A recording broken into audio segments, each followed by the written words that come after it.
You're listening to the ABC Music Talk podcast, a show for anyone interested in the music industry.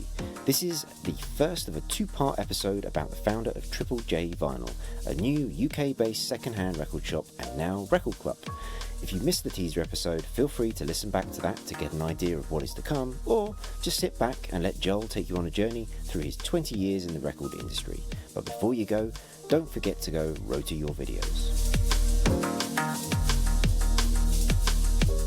Rotor is for artists, managers, labels, or anyone in the music industry who needs to create video content for promotion or monetization.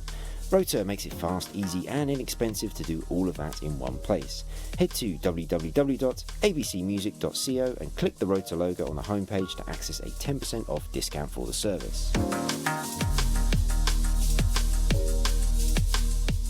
So, talking to us today is the founder of JJJ Vinyl, Joel Diath. Welcome to the show.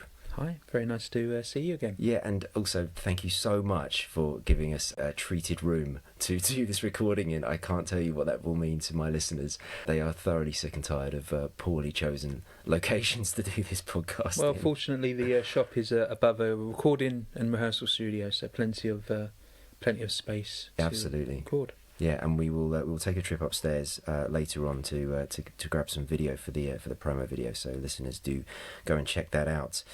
So normally on the show, what I ask people to do is to give me their sort of their background, their origin story, if you like. But if it's okay, because I'm putting this into the current affairs category, because we're going to focus on your most recent career move into opening a record shop, a second-hand vinyl record shop, no less. I wanted to talk about that, because I think that your career is going to be the bigger part of the interview, if that's okay.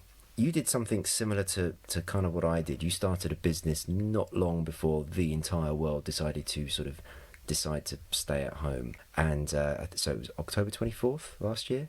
That's correct, yeah. We'd been doing a few bits and pieces beforehand, but yeah, we had a little bit of a launch at the end of October where we officially said we opened. Yeah, and then 6 months later, you pretty much just had to shut the door.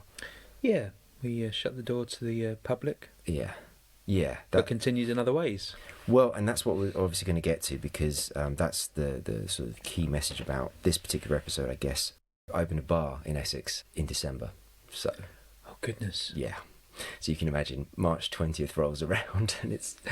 Well, I guess what was interesting to me was I looked back on the Instagram account for JJJ. JJJ Vinyl. JJJ Vinyl, yep. JJJ, JJJ. At JJJ Vinyl. Not JJJ Radio. No. Very famous Australian alternative radio station. Indeed. And I kind of felt like when I looked at the post that you had at that time, it resonated with me, because it felt like you were at the point of just one big shrug emoji. Like, just didn't... What do we do? Right? I mean, is that roughly is that how you felt? I remember, because I changed the information on the bio on all our accounts, and when it said opening times, I did put equals shrug emoji. Just nice. Because I think it just represented, how everyone was feeling. And I think it's such a challenge running a small business, because you're not a big multinational or even just national big company with multiple locations where you perhaps adapt to each location. You're a small one, and I think small businesses much more reflect the local community or just the little wider community that you serve. And I think everyone feels this way, and if we can sum it up in an emoji, it's a bit of a shrug. We don't know. Yeah. And I think and that little personal touch as well, I think really resonates with your customers, because I think they go, oh yeah, they're just human. They don't know, we don't know, no one knows. And yeah, it was an absolute time of confusion, and I felt somewhat it has continued to be a time where you feel like you're overreacting or underreacting, and it's been very difficult to find a balance in thinking, oh, I'm not worrying about this enough and I should worry too much, or I'm worrying too much, why aren't I relaxed more?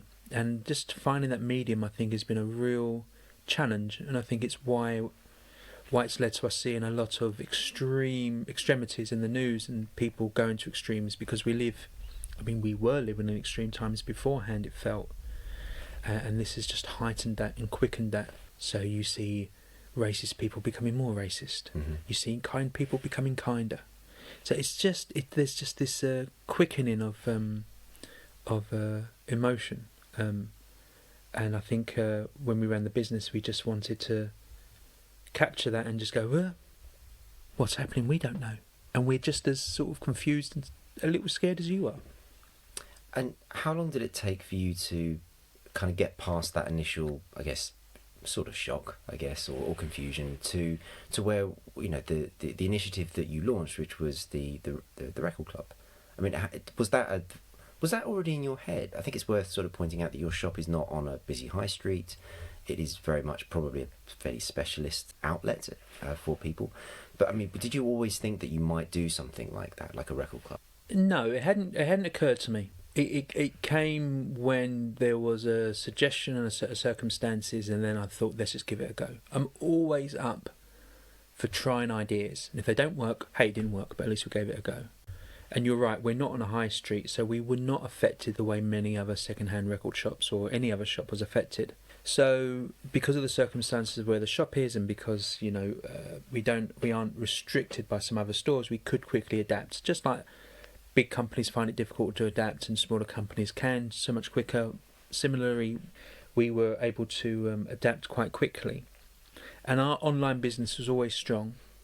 And also what was always strong was our socials and connecting with our buyers and making it feel like buying a record from us was more than just buying a second-hand record, but it was a bit of an experience. Now that sounds like really awful marketing talk, but I think it's true. You know, we've always said we are just temporary custodians for these sound vessels. We've taken it from one person. We will gloriously look at it for a little while and play for it, and then we'll find it a new home. You know, that's what we are. We temporarily take these records and we find new homes for them. People who want them more. And that's an experience. You know, that record sometimes is more well-travelled than I am. It's been all around the world and cherished, hopefully, each time.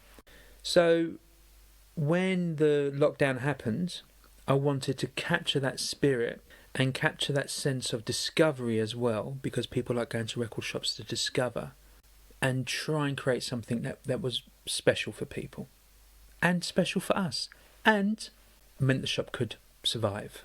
Yeah. And so, I mean, it's obviously a business focused on your customers as much as anything else. And so you just mentioned the strong socials, because I was curious, because a business that's only been open 6 months-ish, how much of a database did you have? I mean, how much a kind of a relationship did you have with the customers, so that you could actually go, okay, well, it's now viable for us to offer this record club? I mean, was it a very strong sort of email mailing database? We don't even have an email database. Right. I'm happy to admit that. Am I happy to admit that? No, I'm ashamed to admit that. I'm ashamed to admit that. For me, I think numbers alone have dramatically changed the music industry and changed a lot of industries, and fundamentally changed marketing. And I've been very cautious and wary of numbers. What does it mean? And I'm talking numbers from across the board, from Spotify to YouTube to Instagram to all these things. What do these numbers mean? Who are they?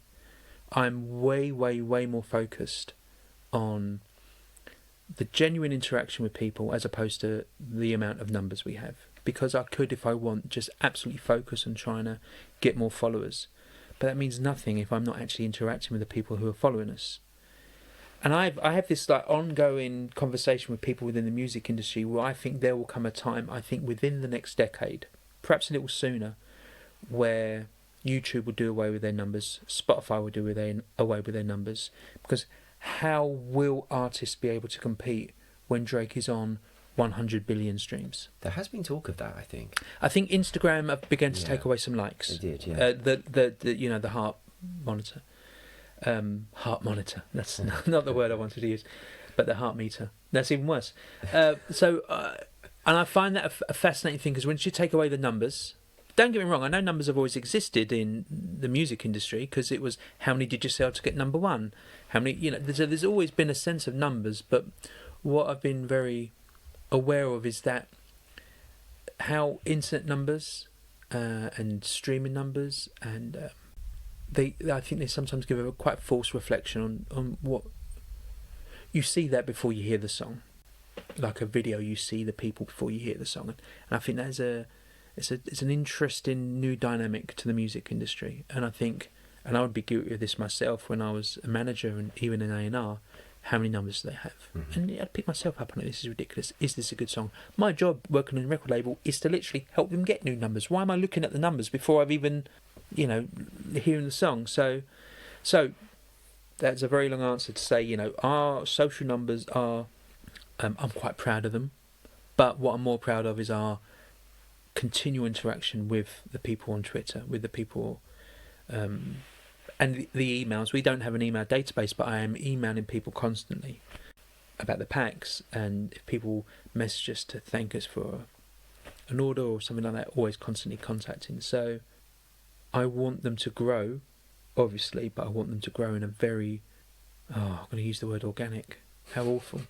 But I want them to grow in a genuine way. There you go. I'm happy with the word genuine. Genuine's great.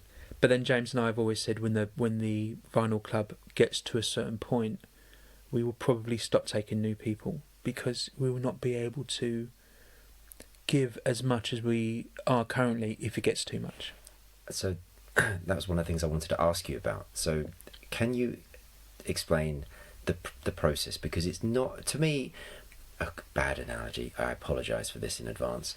To me, your service, if you like, to your customers is something akin to the approach that Apple Music took when they onboarded a new customer into their system, which was tell us what you like, and then we will try and recommend you stuff that is related to that. Just because people might have gone through that experience. If you're comparing Triple J Vinyl to one of the most successful businesses of the last 25 years, I'll take it as a compliment. You're okay with that? Good. Well, I'd like to think they took the one hopes I've got a few more ethics than Apple and anyway. Well, I'm sure. Well, undoubtedly you do. It's not obviously algorithm based. It's that you're not using kind of big machines to big data and all the rest of it, like those guys do, and Spotify and all the rest of them. But the service that you offer to that point of, I guess, scale, you were kind of questioning there, like at what point do we kind of max that out? I mean, I guess you could always add musicologists to your staff or something like that, right? I think you're overestimating our business. Right. Well, I'm always thinking nth degree stuff, but yeah, it's such a personal thing, right? You're writing notes on records. You're having to every month. Every fortnight or month, yeah. We have people who subscribe every fortnight. I don't think I've actually described what we do yet. Yeah, well, that's what I was trying to tease out of you. So I'll be happy to explain. Let's do it. So perhaps how it began would be a good way to start, actually, because when we went down into lockdown, we had a very good customer who bought regularly from us and just simply said, I'm going to send you £100, send me some records. It just made me realise, there may be something here. So I used him as an example, and so I put together a package of some very good records, sent them, and he messaged back to say how delighted he was, and he said, have you thought about doing this a bit more often, not just to me? So I explored the idea, and I knew if we were going to do it, it had to be done right. Now there are some services that offer something similar. Mm-hmm. I believe there's one that you give them your login details for Spotify and they'll send you some brand new sealed records. I believe there's a service up in Scotland. Well, I know they exist because they contacted us saying, can you send us 50 blues records? And I wish I had 50 blues records. But so I think there's a similar one that does something similar to us, but their website is so gorgeous, but it's all got all these buttons and it's all clicking and it's all this. And I said, if that's the moe of these vinyl clubs, ours is the half-drunk warm can of White Lightning under the park bench on a Sunday afternoon with flies. That's what we are. It's a lot more. It's a lot more rough and ready, but what we bring is passion, and I was going to say empathy, but that sounds ridiculously pompous. But just listening to people, what is it they like? They say they like this, but are they just trying to be cool? What is it we think they will really like? And someone says so much more when they say they don't like U2. They're not literally just saying, I don't like U2, the band.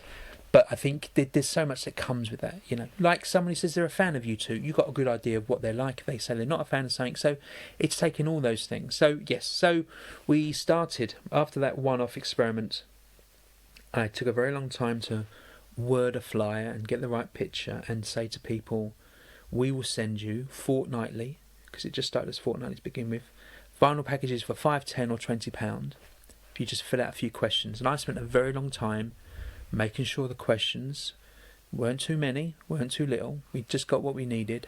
I felt we just got it just right, because immediately we had around 50 sign-ups. And then all of a sudden, the nature of our business flipped. Instead of we have stock, we need to find customers, it was we have customers, we need to find stock.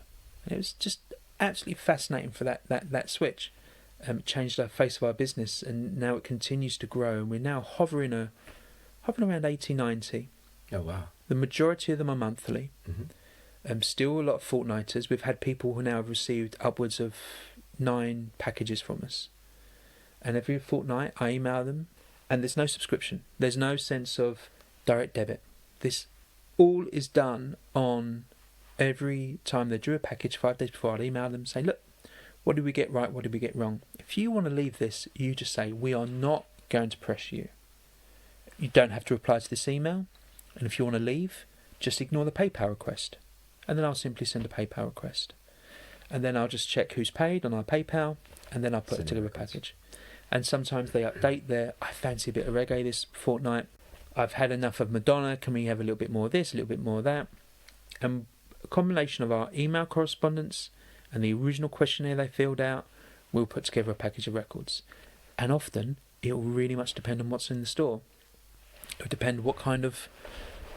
Because as you've seen upstairs, we're not the biggest store. But I feel we have enough love of music and understanding of music. And enough stock. We have literally enough stock. And yeah, and enough, hopefully, intrigue. And sometimes I've called people. Hey, do you know what? I'm really struggling with your package this month. Help me. Just give me some insights. And then the whole new experience, which is then them receiving their packages, them tweeting about them, and then the interaction. And some of the responses have been so heartening, people saying this has been the highlight of the lockdown, because it's been horrible, but I know every fortnight I've got a new package of records, more often than not by artists I've never heard of, and I've now discovered some gems. And it's been really it's been a real enjoyable, enlightening process. And one where now, as we're beginning to end the lockdown, I'm thinking, how can we evolve? What can we do? And it may mean that we just leave it. But there's part of me also thinks, how can we capitalise on this? Yeah. But there's another part of me goes, well, no, it worked for a moment. Just leave it be. But then I'm always trying to find an angle. And we'll see. You've kind of answered a question that I had. In fact, you have. I was curious about if you're working in, say, big tech. One of the things that you'll be focused on is churn. You know, the worry about a customer trying something and then churning out of the business. And it sounds like you're addressing that, which is a highly risky business strategy. You're making choices of what people are going to go on and listen to, and you're charging them for that. That could go wrong on a fairly regular basis, I guess, given the sort of limited information that you have about. But you've obviously decided that the part of the process isn't just to just push things out the door. It's to be very, very careful about that customer relationship and treat it as a direct relationship, in the same way as somebody might be in the shop and you're face to face having that conversation with, what do you like, what do you not like, hey, do you want to listen to this? And it sounds like you've somehow managed to convert that into a sort of an online business, which is, I think, fascinating. But I think that's worked because we always worked very hard on the socials. So people had a sense of what our personalities were like, what our tastes were like, what we could, what we were about. Although digitally, I think people knew, oh, I got sent a dud. I already have this. I hate this band. Mm-hmm. They could message and they know that they'd get a full refund. But we've not had to refund anyone yet. We've had some people leave. Mm-hmm. Can't afford it this month. Sure. I didn't quite get that record. I don't think this is for me. Mm-hmm. I sent someone, a good copy of Paul McCartney 2, which I think is a good record, not McCartney's best, and he goes, you're not to know this, but I absolutely hate McCartney. I was like, okay. He goes, and I think this is not right for me. And I was like, well, of course. Yeah. We've had way more success and people coming back and back and back. And I think the notes, so it's the combination, I think, of the notes that we write for everyone. This is why we chose this. Mm-hmm. I've never written so much in my life. This is why we chose this. And I'll say, if this ain't for you, you just say. Yeah. if there's something for you. And sometimes we'll send the package will just be like this beautifully sought after 7-inch single, and then some, less sought after album. But sometimes it'll be the album, and then just some sort of. It's just about, okay, I think this person has some really good albums before. Let's find that 12-inch that they've perhaps been sought after. And far too often we overprice the packages. We underprice the packages, as in we give too much value in the packages. Mm-hmm. But look, times are tough. Yeah. Times are super tough, and I'd rather someone get overexcited about a record that was worth £25 than a record that was £20. And so we always try and find little incentives about people. If we have a really good month in the things that we kind of get in that month and the records that we've bought, then I feel quite keen to share that good fortune. Yeah. And so staying with that inventory aspect of it, alluded to the fact that it's not the biggest shop in the world. It's a decent size, but I mean it's a highly curated, because I've been here before, I've had a look through. It's a highly curated selection of records. How do you, like, do you is that a struggle? Because they're secondhand records, so you've got to get them from somewhere else, as you said at the very beginning. Is that easier these days because of Discogs and eBay and other things like that? Or because I last time I was here, you told some stories about people turning up with their sort of car boot full of records, and you're kind of going, yeah, I don't think any of these are going to be for our customers. Because we're quite limited with size, we have to be careful about what we stock. We don't have that facility to have thousands and thousands of £1, £2, £3, £4 records. We just don't. So we made a decision quite early on that we will stock stuff that we feel that will excite people when they're here, and when they're here, they're likely to walk out with something. And also, I sometimes feel a bit intimidated when I walk into a shop and I just see racks and racks and racks and racks of records and thinking, oh, where do I even begin? Too much, yeah. Here, you'll come in and you'll find your section and you'll walk out with something, more likely than not. But we do have a £2, £3, £4 section, but they're not overwhelming. You'll likely find something there you really like. But we often shift a lot of stuff in bulk. We always list, we will sell on in other means, because we would just rather the space be very selective, and people know they come here, they're not overwhelmed, they're going to walk out with something. I think that's important. I mean, we have curated a shop that is the sort of shop that we would want to visit, and that I think that really shows, and so it should. But of course, this isn't just me who does the club and does the shop. There's also James who I started this with as well, who's one of the other J's. Who's the other J's in JJJ? He so it's we made those decisions, and they were important decisions. What would we do if we had a bigger space? Perhaps we would, have some more sections. But there's also just the time it takes to get the records, grade the records, price the records, list them on Discogs. And look, I'm a big fan of Discogs. Big fan of Discogs. It has been a great way of us shifting a lot of records. But it's always about other avenues. And what we've always talked about is, like, how can we get our beautiful records to people? How can we be this temporary custodian, this sound vessel? And we always talked about, well, it's the shop, it's online. And then we were talking about markets, and we had our first market due the week after lockdown, so that got cancelled. And then we created the additional market, which is a difficult one, and one that we've been able to maintain since.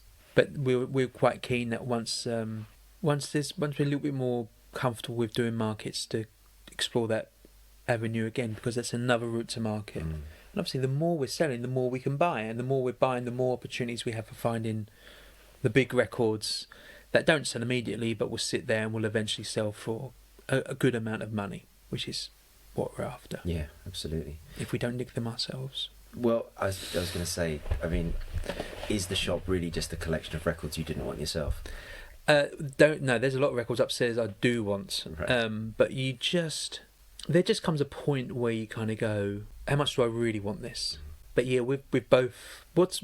James and I have very different tastes, which is really handy. That is handy. So I'm a lot more obscure. I love my, which I've more recently coined, church burning metal. So I grew up like a proper metalhead, long hair, goth, and I love bands with spiky logos. Well, so actually, this is my next question, because this ability to choose records for other people and have that sort of encyclopedic knowledge of music, musical tastes, and how things are connected, artists, sounds, genres, all the rest of it. Tell us about your upbringing. How did you grow up in a house full of music? Yeah, so my dad had an enormous vinyl collection, and I had two elder brothers who both had a love of music and also they both had different tastes in music. So there was lots of music coming from different parts of the house. My dad was a huge fan of the Beatles, Buddy Holly, Pink Floyd, a bit of Sabbath, loved Zeppelin. My eldest brother was a grunge kid, so Pearl Jam, Nirvana, Stone Temple Pilots. My other brother introduced me to bands like Jellyfish, which is one of my favourite bands in the world. He played in the band as well. So there was all this sound in my house, all this really fun, incredible sounds from every different room. And then I discovered my sound, which was extreme metal. I loved death metal, black metal, doom metal, every type of variant of metal, I loved it. And it was my sound in a house full of sounds. And it just happened to be the heaviest, the most extreme, the loudest and the fastest, which excited me greatly. But also what I loved about that is, more often than not, the bands were so small that if you wrote them a letter, they'd usually write back. And so I had this writing letters every week to all these bands, mostly in Norway and Sweden and Finland and Germany, and they'd send me tapes and we'd tape exchange. And it's a huge scene. It's a scene which has been somewhat, well, I always kind of thought the internet and Vice magazine ruined that musical genre because it was so specialist. And then once the internet happened and you realise that they were usually just sort of spotty teenagers like yourself, you realise that, they weren't these sort of evil, incarnated, screaming monsters. They were, probably at their parents' on a Sunday afternoon for lunch, and then Vice magazine would obsess over this subject. And anyway, but that's by the by.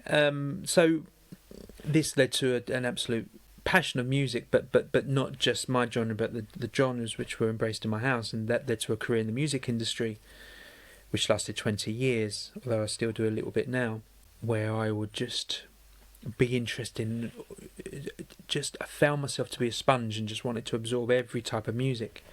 And I feel a big part of that was discovering the second-hand record shops in Soho. And it was the record shops that would buy the promos off the magazine reviewers or radio DJs. So on a weekends, the journalist would kind of go into the shop and sell all their promos at 50p a piece, and they'd put them up for just £2. So I would just go in there and buy all these record CDs, promo CDs, just because of the way they looked or because of what label it was on. But I accumulated many thousands of CDs of all genres, because there was no Spotify, obviously there was no YouTube. This was the 90s, so I just very quickly accumulated quite an encyclopedic knowledge of music, which I then threw into my passion in the music industry and working in A&R and working in management and working as a marketing manager, which we'll get to. And then I've then found proper use for it, which is working in a record shop and working for this vinyl club and putting together people's packages. So I've got a good idea when someone says they like Queen or U2. Got a good idea. Well, if you like that, you're probably going to like this other band, and there's no more thrill than getting a letter from someone or getting an email or a tweet from someone. Did I say letter? I didn't mean letter. No one's written us a letter. I apologise. Get an email or a tweet from someone saying, "Did not know this band existed. Thank you for introducing me to them. They're amazing." But then, equally, I am floored when I hear a band for the first time and they stir something inside that were a completely new name to me. It just gets me excited. I feel like an explorer. I feel like an archaeologist discovering something for the first time, and then delving into the riches of their back catalogue, and then just that excitement, which I think is the A&R person in me, of wanting to share that with people. My God, I didn't know this band existed a while ago. What do you think? Do you think that that's getting a little lost in the sort of modern way of consuming music? As somebody who works in the industry, I do feel like the shelf life, if you like, the digital shelf life of a new artist can be so incredibly short. because of the pace with which new music is coming out, and are people so obsessed with it? Well, it's been out for ages, I don't really care about this. I mean, you're talking about finding perhaps bands that have been around for decades, and as you say, going back into their back catalogues. For you, that's a thrill. Do you think that's getting lost in the modern world of pace with which new music is released and discovered? And I think people spend too much time looking at this question in the wrong way. I think we look at the question of why has this changed? How can we get it back? I know that's not what you said, but some people do. How can we make people care about this rather than this? When I think it ultimately all comes down to the way people consume music. Yeah. What do they care about? What do people who consume music care about? Because all they care about is hearing something and it having an emotional connection, whether it be on their phone, whether it be a piece of vinyl, whether it be a CD, or whether it be anything. I think that's what they care about. They want to get that experience. And the truth is now that the majority of new music listeners and the majority of people that are discovering new acts do so on digital devices, on their phone, through Spotify, through Instagram, through SoundCloud, through all these devices, which, as I mentioned earlier, are quite numbers heavy. So it's a very different dynamic and it's a highly, highly different way of looking at how music was, not just a decade ago, but 20 years ago and 30 years ago and 40 years ago and 50 years ago. All I can do, because of my experiences, is to compare it to what it was like when I was listening to music. And the things that always really resonate with me are, I was as I said earlier, a long-haired metal-loving goth. So I bought, before I discovered these shops that would sell promo CDs, bands that I knew I would like or looked like how I looked, because that's what I knew. I wasn't going to waste my money on something I didn't know. I only bought magazines who covered these bands, so I was only going to buy the CDs and the music from these bands. So I wasn't going to waste my money on anything I didn't know. That's fundamentally changed now because of the internet, because I can listen to anything by any artist at any time. So that's like a big plain level field. But what that has done subsequently is almost end tribes. So I don't see as many, say, goths or grungers or indie kids. Everyone just seems to be a little more the same. Mm-hmm. What kind of music into it? I like a bit of everything. Yeah. Now, I don't hang around with a lot of kids. I'm sure your listeners will be pleased to hear. So I don't fully know, but there seems to be a fundamental difference in that tribe mentality, which was very prevalent when I was growing up in the late 90s. Very prevalent. So when you have that lack of loyalty to a certain type of music, or that lack of, I can't afford anything else, why am I going to listen to anything else? I can only afford one gig to get a month, why am I going to go see a band I can't afford? I'm going to go see the one I can. When all those things kind of change and you have more free gigs or YouTube, so, when we were younger, you only really ever got to see a band live or VHS tape. And now you can see every performance ever online. So it just makes everything a little bit more accessible. But what comes with that convenience is a lack of, I think, loyalty, a lack of brand identity. But it's an awful modern term, but more of a tribalism. And that poses a new challenge for artists trying to break, because artists could rely on those tribes to break.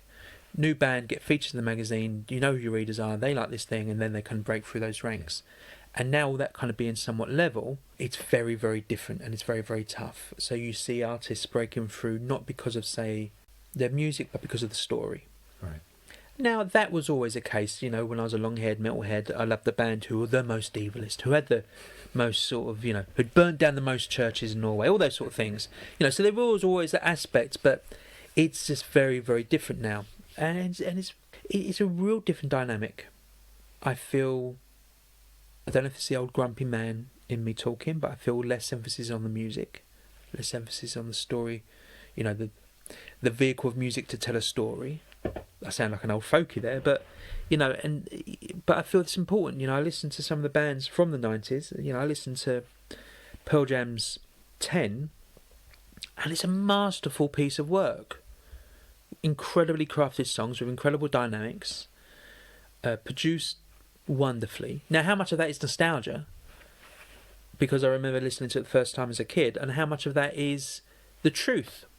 What is the truth when it comes to music? What is just an opinion? What is a what is passion. So all those things mixed up really leads to, I think, a very challenging atmosphere for artists trying to break through, because I find it difficult, and I think this fault lays more with me than anyone else, but I find it very difficult to see a new guitar-based band now and not feel their aspect is nostalgia.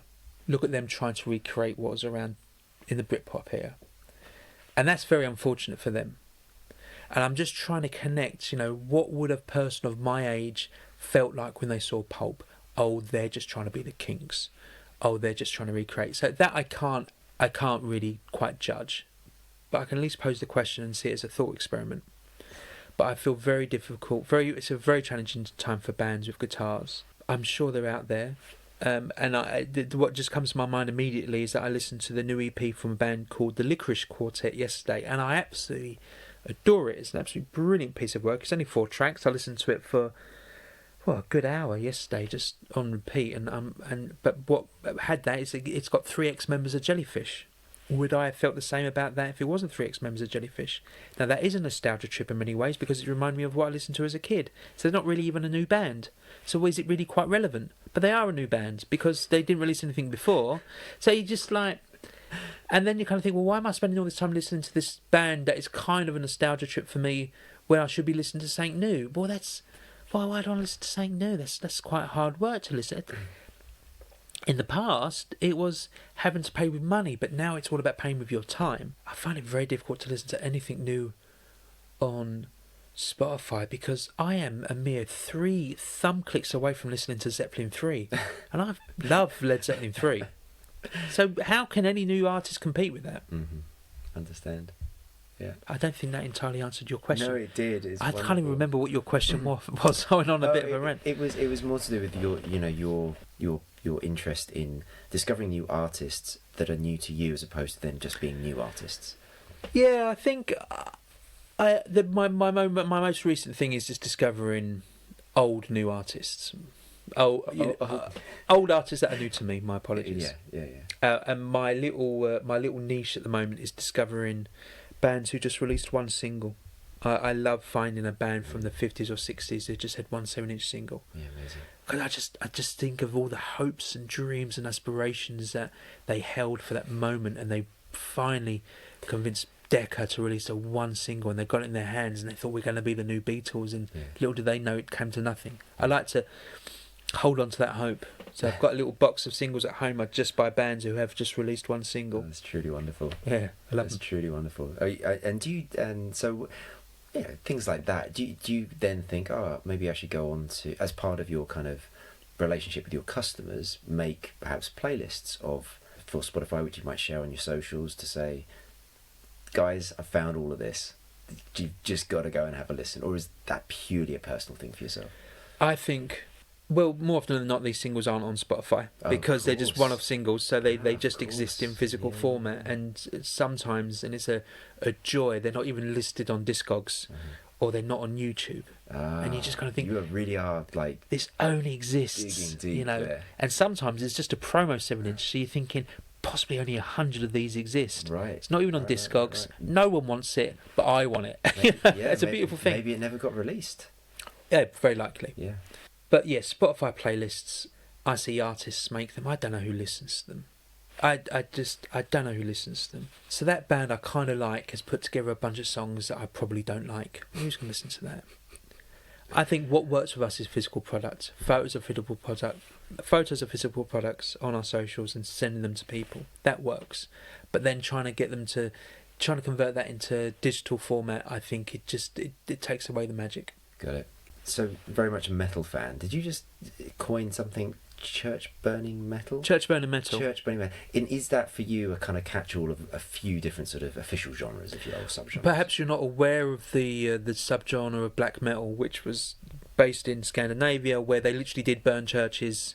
There's a bunch of murders, a bunch of suicides. Oh my God. There's a vice. If you, goodness me, this is a whole podcast in itself. If you've not heard of it. But yeah, it's a very early 90s dominant form of very fast, very heavy metal music, coined by a few key artists who some murdered each other. Then there was a lot of church burning.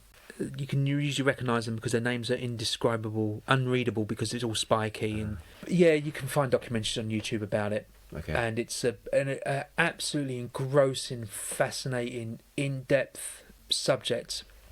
And the music is pretty unlistenable. I mean, it's so raw and gnarly. Gnarly is the word that always I describe, because it's gnarly, it's angry, it's vitriolic. But when you're a teenager and you're angry and someone is screaming, someone is not just being able to say in words how you feel, but they're able to put it into music how you feel, how your inside of your head feels, how your mind feels, how your body feels. And it resonated so well with me, who was an extremely angry teenager. And a lot of people went into punk or hardcore, but I just found this little subgenre of metalheads in Scandinavia. And a few bands in the UK. Cradle of Filth would be the biggest band in the UK, who would be part of that subgenre, but they were quite soft. It was very appealing, but there was some incredible musicianship that came from it. Once they'd stopped being angry teenagers and just sort of killing their instruments, there were some incredible musicians who come from it. One called Ishan, who was the lead singer and guitarist and songwriter in a band called Emperor, who has made some incredible music. Garm, who was the lead singer in a band called Oliver, has made some incredible music. What that scene thrived on was the secrecy. No one really knew who else other people were, and it was all about tape trading and letter writing. And then when the internet happened, it all become quite, it become exposed in the light, and it lost a lot of its appeal. There's a little snapshot of church burning metal, but if you was to Google on YouTube black metal documentary, you'll be fascinated. That sounds like homework, which I will do. I read an interview that you did when you were at Sony in your capacity as MD of with a label which we'll talk about in a second. But Elvis is very much the king for you. Oh, look, he's the. I just wanted to juxtapose church burning metal with Elvis. Well, there'd be no church burning metal without Elvis. Okay. There'd be none of that. Discuss. Well, I mean, he's the man that just managed to, or was it him, or was it Colonel Parker? You just managed to bring all those, what was predominantly a black music, a black culture, make it very white and Americanized, and sell it to the world, which started so much. And when you listen to those early recordings, you can hear this incredible naivety, but explosiveness, and the music just explodes. And I say naivety because I can hear this naivety in Elvis's voice, because he had no idea what was to become of him and his legacy, and he had no idea how incredibly sexy he was. And you can hear the recordings where it was likely a few mics in a room, perfectly positioned to capture this spark. And I have since, Little Richard, the Little Richard autobiography is quite something. And others at the time, a big fan of Buddy Holly. But there was a saying about Elvis that just kind of encapsulated all that. And he lived the life, he lived the life. He did the Vegas thing. He died taking a dump. I mean, it's like, that's it. Sorry, I shouldn't laugh. What? I shouldn't laugh at that. It's the way you said it. Well, I didn't know if I could swear on your podcast, but... Well, I'll turn the explicit flag on. Go ahead. But just like... He was an embodiment of someone who had an incredible amount of psychological issues. Mm-hmm. But he found music to be his vehicle as a way of surviving. Now, he was surrounded by people who exploited him, Colonel Parker, probably the label, who thought, he's a commodity. Mm-hmm. But when you read into his life and read into some of the really difficulties he had just living a day-to-day life, there's an incredible biography, and I forget the Wilson. I forget the name of the author, and it's an incredibly difficult life, very challenged. But what is the music industry then? A celebration of people who have psychological problems. They don't get into music because they're healthy individuals. More often than not, they get into music because music is their escape. And Elvis was the embodiment of that for many, and in some ways for me.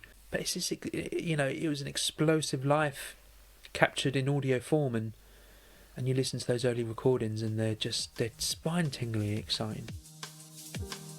Let's pause the interview there. We've heard a lot of how Joel got into the industry, about the shop, and definitely got a feel for who he is. The next episode goes into his career, hear about some of his experiences and where he is now as an individual. To my listeners, thank you for listening. Stay in touch with the show via my socials at Alex Branson on both Twitter and Instagram. Also, a shout out to the incredible audio assassins who have provided the music branding for the show. Link in the notes.